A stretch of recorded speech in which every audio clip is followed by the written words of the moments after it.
Brought to you by Penguin.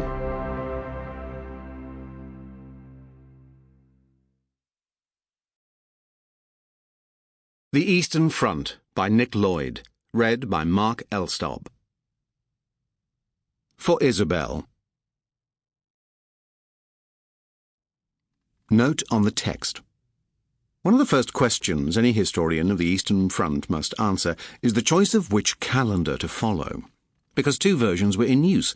The Germans and Austrians kept to the Western Gregorian calendar, while the Russians relied upon the Julian, which was 13 days behind. Accounts often include both versions. For the sake of consistency and ease of listening, I have used the Gregorian calendar throughout, but when sources were originally recorded in their Julian form, I have added OS to denote Old Standard. This means that the abdication of the Tsar and the Bolshevik Revolution occur in this book in March and November 1917, respectively, as opposed to February and October, which are found in most Russian histories. In February 1918, the Bolsheviks adopted the Gregorian calendar. Names of places and individuals can also appear differently across sources. Place names were often changed when new occupying powers moved in, so I have tended to use the most popular or recognizable forms. Preface. Writing in the 1920s, Winston Churchill believed that the First World War on the Eastern Front was incomparably the greatest war in history, in its scale, in its slaughter, in the exertions of the combatants, in its military kaleidoscope. It far surpasses by magnitude and intensity all similar human episodes. It was, he concluded, the most frightful misfortune to fall upon mankind since the collapse of the Roman Empire before the barbarians. This conflict, which pitched the Central Powers of Germany and Austria-Hungary against Imperial Russia, lies at the heart of the Great War. It was its mainspring and core which changed the political order of Central and Eastern Europe and the Balkans forever.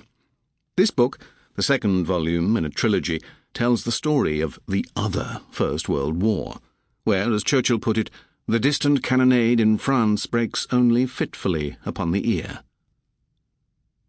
Despite the immensity of his frightful misfortune, the Eastern Front is much less familiar to English-language audiences than the war in the West. Only a few battles, notably the Russian defeat at Tannenberg in August 1914, are widely known, with most of the other major engagements and many of the key figures never receiving the attention lavished on either the war in France or the campaigns in the Middle East, both of which remain highly controversial to this day. For decades, the only notable study was Norman Stone's pioneering The Eastern Front, first published in 1975. Although an enormous amount of historical material has been produced since then, much of it remains known only to specialists, leaving our memory of the Eastern Front languishing in what the historian Sean McMeekin has called a deep freeze.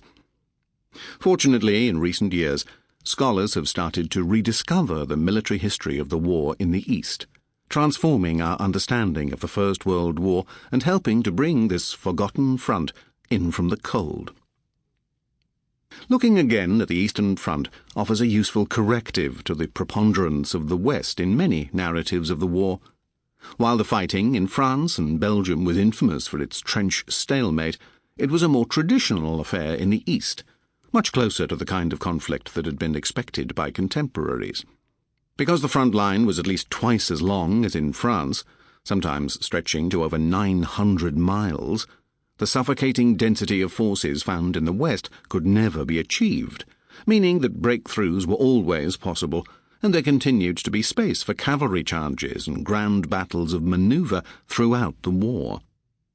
But this did not mean that the combat was any less bloody.